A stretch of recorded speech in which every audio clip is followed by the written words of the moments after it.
İsti günlər yaxınlaşdıqca insanların ən çox istifadə etdiyi məişət texnikalarından biri də kondisionerlərdir. Havaların isinməsi ilə bir çoxları cihazları qış rejimindən yay rejiminə keçirir. Lakin mütəxəssislər bildirirlər ki, bu keçid zamanı diqqətli olmaq vacibdir. Çünki qış boyu istifadə olunmayan kondisionerlərin filtrlərində toplanan toz və müxtəlif hissəciklər sonradan otaq havasına qarışır və insanların nəfəs yolları vasitəsilə orqanizminə daxil olur. Bəs kondisionerlərdə necə istifadə etməliyik ki, həm sərinlənək, həm də sağlamlığımıza zərər vurmayaq?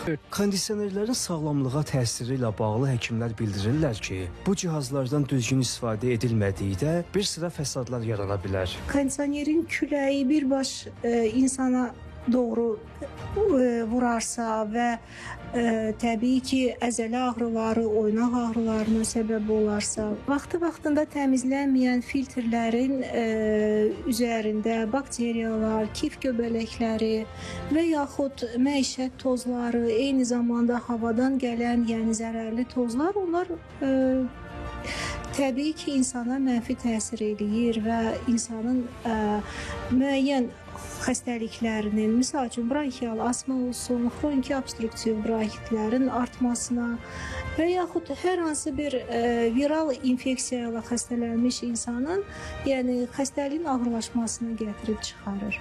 Buna görə də kondisionerlərdən təbii ki, istifadə etmək lazımdır, lakin müəyyən şərtlərə əməl etmək şərti ilə. Təkcə sağlamlıq baxımından deyil, texniki cəhətdən də kondisionerlərdən düzgün istifadə vacib hesab olunur. Çünki cihazın temperaturunun kəskin şəkildə aşağı salınması və mövsüm dəyişikliklərində texniki qulluğun edilməməsi həm iş prinsipi, həm də istifadə keyfiyyəti baxımından müəyyən problemlər yarada bilər.